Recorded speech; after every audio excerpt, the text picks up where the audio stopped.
It is a shame to screw up the nice organs. And particularly in younger individuals, you know, high school age, their organs are always very nice condition. And it makes you appreciate the wonders of human physiology and human anatomy.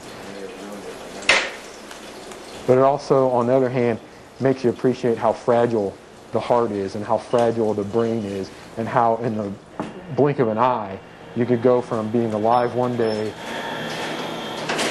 take some drugs, your heart stops, the next day you're on the table in our office. And there's no way to predict who that's going to happen to. I mean, you could be the star athlete in high school, or you could be on the chess club, or you could be the person that goes out and smokes all the time. It doesn't matter who it is. We can never predict who it's going to happen to.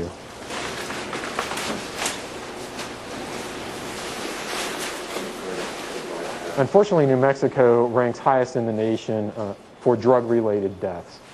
And I say unfortunately for individuals that are affected by those drugs. Fortunately for me, in the business that I am, you know, it helps with the study of drugs and things like that. But unfortunately, New Mexico has always had a reputation as ranking very highly in drug overdose deaths, and I think recently it has been ranked the highest for drug overdose deaths.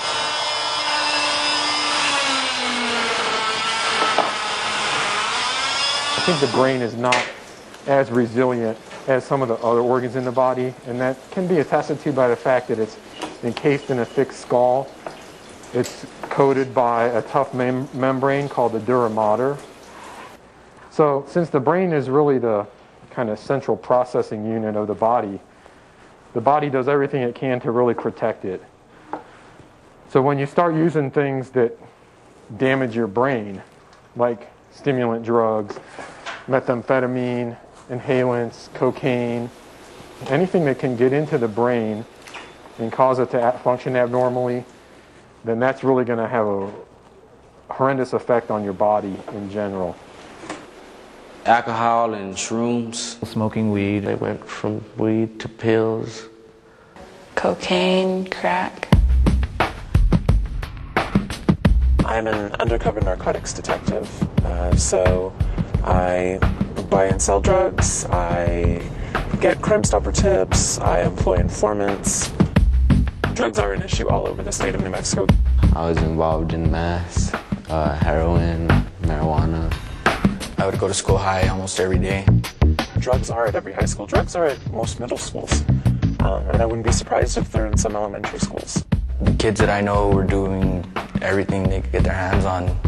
Meth, heroin, crack, prescription drugs, over-the-counter drugs. It's scary how easy it is to come by. We could probably go buy drugs right now. Just anywhere around here. It's so easy. What I do is research on addiction. And more specifically, I'm interested in the neurobiology of addiction and the genetics of addiction. And so what I'm really focused on is how the brain changes and how those changes underlie the process of addiction. I got addicted to it because I liked the high. I liked the feeling that it gave me. I did it and I got hooked like that. I tried coke, and then heroin was my main that I got addicted to. You know, I think what surprised me most is seeing exactly the extent of the changes that take place as a result of alcohol and drug use. And in this case, what we're seeing is that, you know, the more alcohol you use, the more alcohol you drink, the more these parts of the brain are sort of taken over by the alcohol use. Tell me how you feel. I would have to smoke 2 or 3 blunts just to get me high. And so that led to me trying to experiment with other drugs.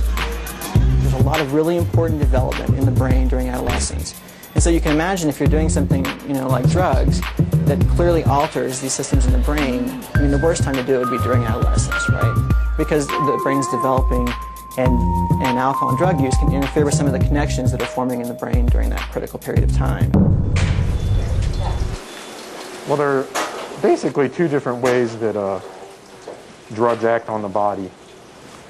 They can either fall into the category of depressants like alcohol, OxyContin, or sedatives, or they can fall in the category of stimulants like cocaine, methamphetamine.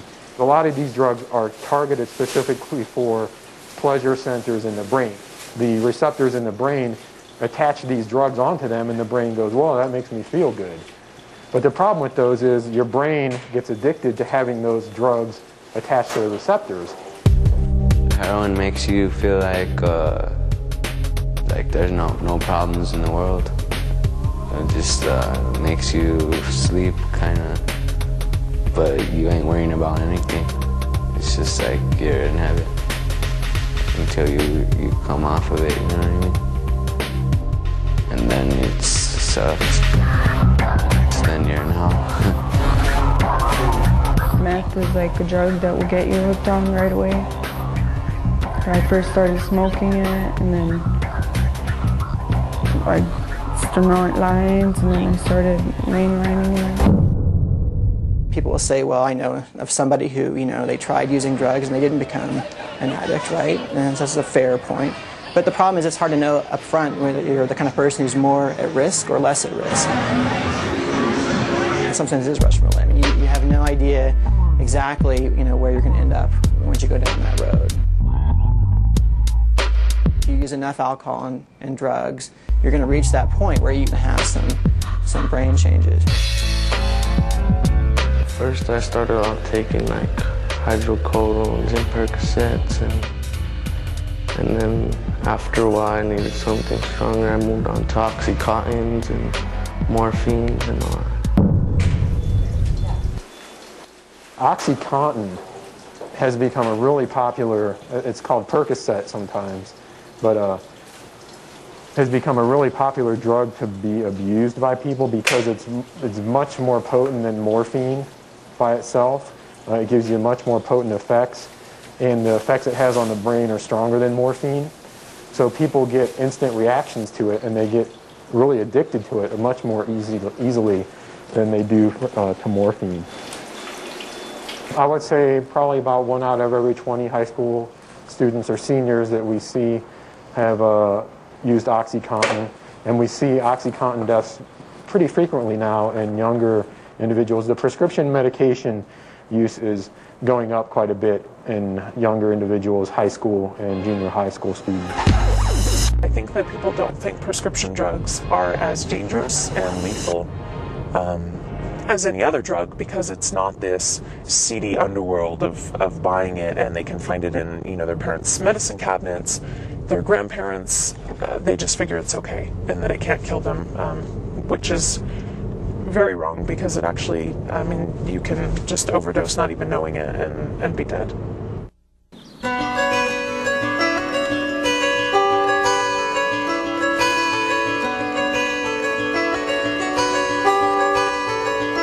Sean grew up in this neighborhood. He grew up in a very nice neighborhood of Albuquerque. He was always involved in sports, and his dad and I were very involved in his life. On February 27, 2006, I received a phone call at around 3 a.m. from a police officer, and the police officer started questioning me if my son was allergic to some type of any kind of medication, and I told her, no, not that I know of. And I asked, what's wrong? What's wrong with my son? They called me in, they sat me down in a room, and they told me, and I'm going to receive a phone call from the OMI's office. And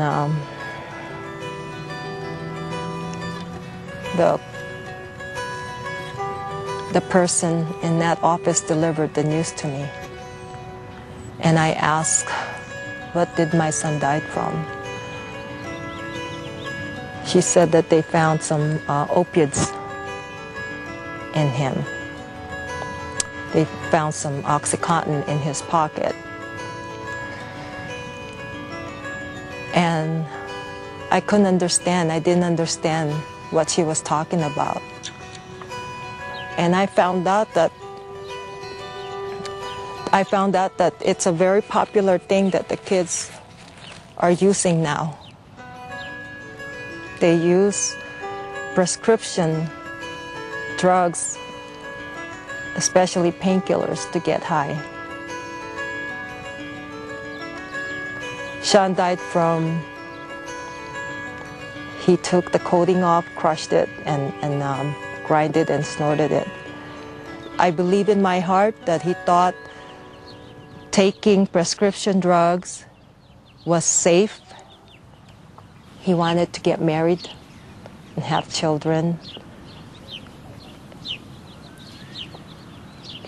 He just wanted so much in life. He loved life so much.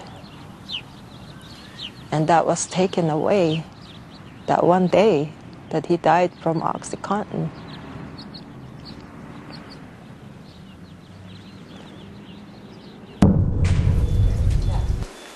That's why so many of these drugs are regulated. That's why so many of them are illegal or illicit, because you have no idea, you cannot predict how any individual is going to react to a certain drug or medicine. At low doses, they're tested to be okay. But when you take more than what's supposed to be prescribed for you, then you get into the bad side effects that can cause permanent organ damage and even death. Some people will have prescriptions left over, maybe after surgery, and they'll just give them to a friend and think that's acceptable, when in fact that's drug trafficking. You can't give them to anyone else, you can't sell them, you can't trade them. It's all a felony and it's all illegal. The pills are easy to get. I would just ask a friend to get them for me. And somebody would know somebody where to get them somehow.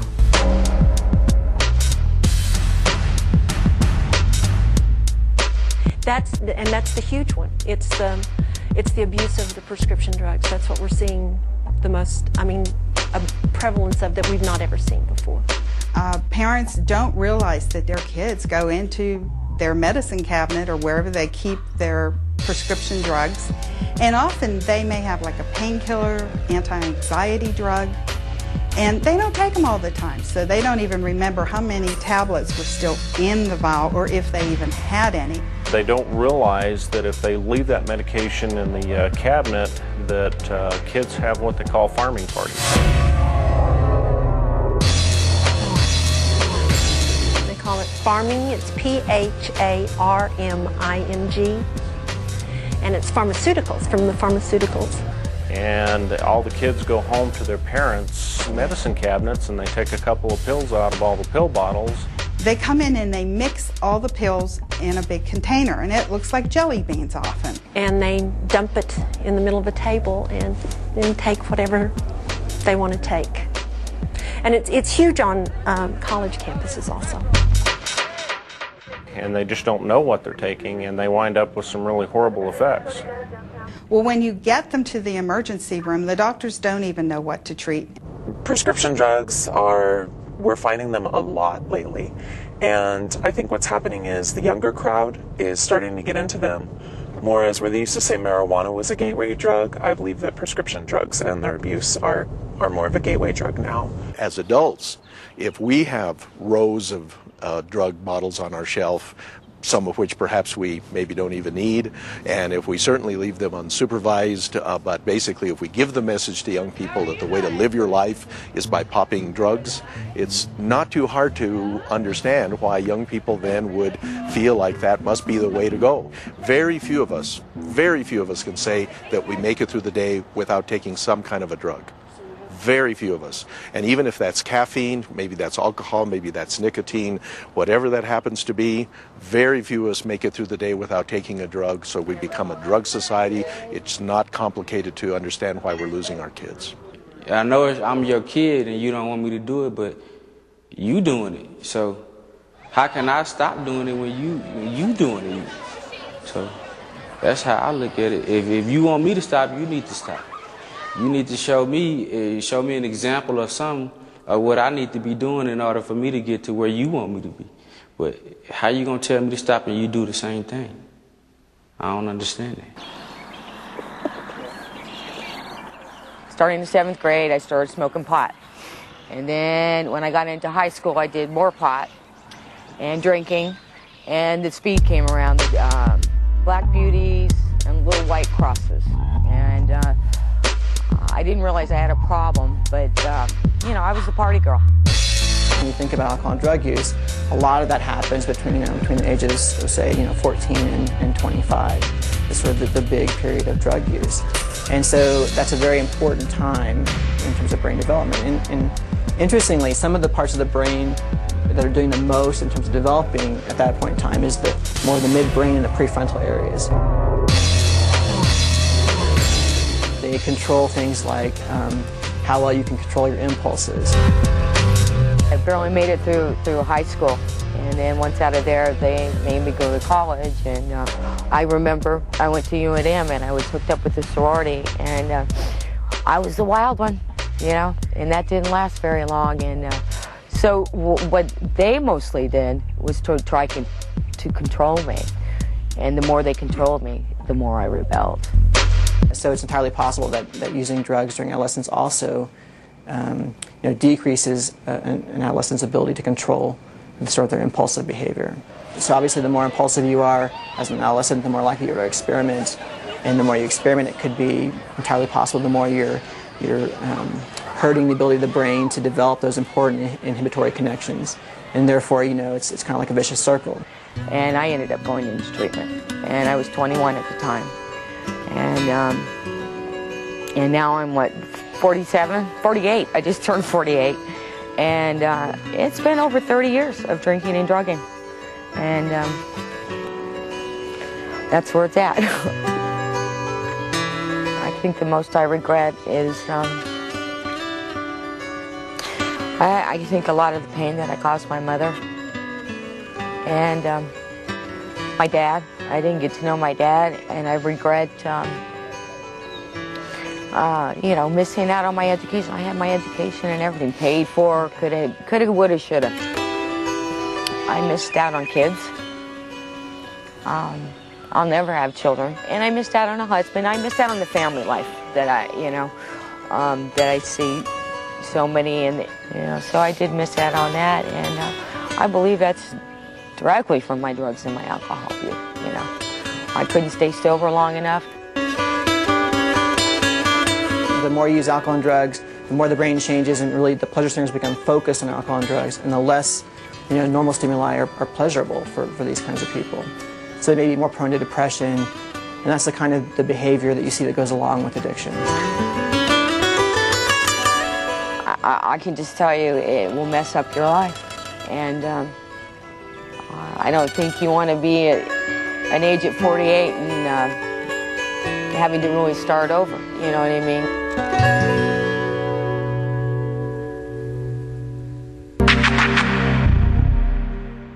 I lost my education. I was an athlete. I lost being an athlete to drugs. My daughter's my whole world. I, lost her for the first year of her life. Well, I lost all my friends that didn't use drugs. I used to have my own apartment, my own car, everything, and now I don't got really nothing. I'm turning into those monsters that are in the penitentiary. If I knew I was going to end up like this, I'd have never even did it. So when someone is sober, they might make one kind of decision about how risky a certain behavior is. Once you're drunk, once you're high, your ability to make those decisions about risk is compromised. You're not as likely to see that something is going to be risky for you. You're not as likely to see that it's dangerous for you to engage in a particular behavior. The younger you start using the drugs, the more likely you are to have permanent damage to your organs, the heart, the lungs, and the brain in particular.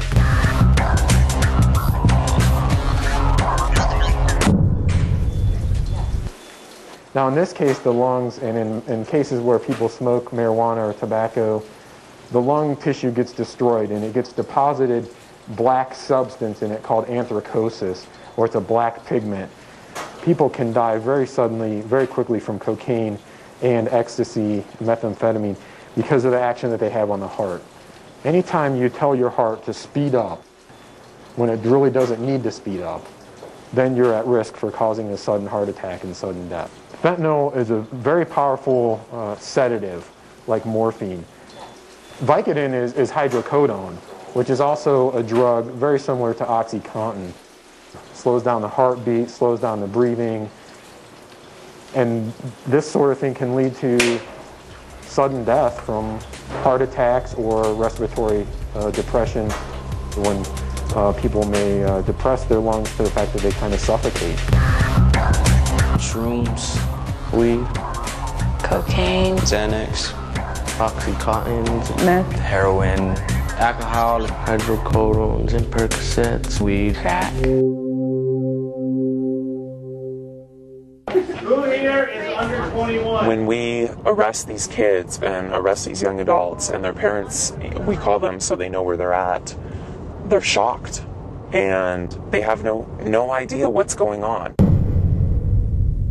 Most parents are very much in denial with what happens. If you look at the statistics and you ask 8th, 10th, and 12th graders how many of them have used such as alcohol, and the rate is usually about 80% for 12th graders, and you ask the parents, about 40% of them think that their child may have had one drink when they are out.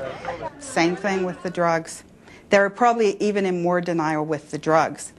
I think that parents don't recognize a lot of the highs. I think that they recognize a change in behavior in their children, but they don't understand why. And I think a lot of times they put it off to, oh, it's hormones, oh, it's puberty. No, look at your children a little bit deeper.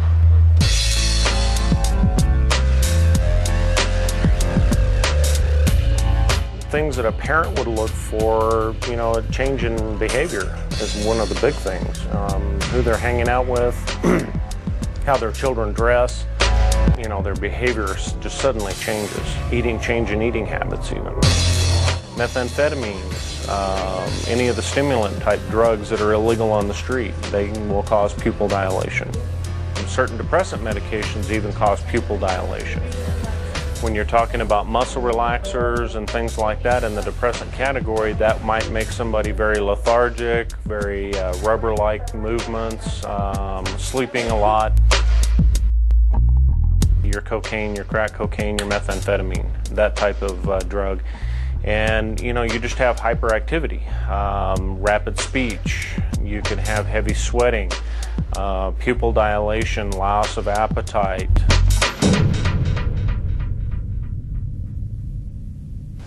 I wish I could take a lot of things back that I've done.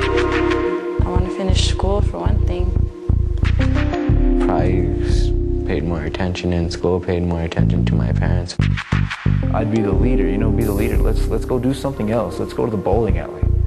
Let's just hang out at my house. Let's go to the gym. Let's go swimming in my apartments. I would have just went the other way, like, dang, I ain't know drugs can actually bring your life down like that. I just looked at it as like fun, and that's what you're supposed to do. For these kids who've had a lot of bad experiences with drug and alcohol, it's pretty easy to help them to see how their current behavior is keeping them from achieving their goals. So one of the things that we do in this intervention is we say, write down a goal, write down where you'd like to be in 5 years. Okay, so now let's think about it. If you were to get drunk at a party and have sex with someone you didn't know and get HIV, how would that affect that goal in 5 years? It's really about getting them to see what the consequences of their behavior right now in terms of drug and alcohol use are going to be on their future goals and to the things that they'd like to accomplish in their lives. A parent has to remain vigilant, and a parent, they don't ever get to let go. You have to be involved in your kid's life, as involved with their 10th grader as they were when he or she was a first grader. And if they are, then the kids know it. First off, lock your drugs up. They're as dangerous as a gun. So lock away anything, and this can even be cold pills, Advils. You've got to monitor them. It seems like an extreme, but you know, a lot of times that's what it takes. You have to take it out of the loop, take it out of the equation. The second thing is to talk to your child. Parents are the most effective deterrent to substance abuse. They are more important than peer pressure, and they have to know you care. And you have to be aware. Get on websites and look at things that are going on, trends that are going on. Don't be an ostrich. Don't put your head in the sand and think that your children are not doing it. It could be stopped if the parents were more strict or say so about where their kid goes and what they do and who they're with and why they want to go there and why they want to go there. My thing, I think, is I had too much freedom. My mom gave me way too much freedom. And that's where I messed up. Most of us had 2 or 3 times as we were growing up when some adult looked at us and said, I am so proud of you for what you've done, and I'd actually be a little disappointed if you'd make some wrong decisions. So all of us as adults can contribute to this without any special training, without spending any money, without standing on a soapbox. I mean, it may be as simple as spending a little extra time with a niece or a nephew. It may be volunteering for some community group or some church group.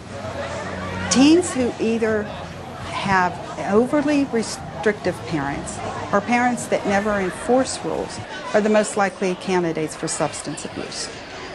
So if parents set down ground rules and set down consequences and follow through with that, their children are much more resistant to substance abuse. And one of the best ways is to set up a contract with your child. You draw up the rules. They know ahead of time, and you draw up the consequences, and you all sign it. The contract makes a very good excuse for them to fall back on. And their peers will accept if they give a reason. Just don't go to the parties because you're going to be pressured and they're going to keep pressuring you and keep pressuring you until you eventually do use. Well, the bad side of it is the high don't last forever and you're not that happy and your problems just come back and the problems multiply more. I'm not going to force you to not do it, but I'm warning you, you could be ruining your life right now. Think about it before you do it.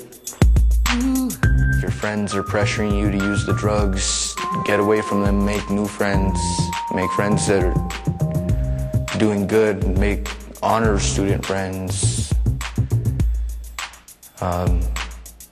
Don't try to hang around with the cool kids just because you think you'll be cool.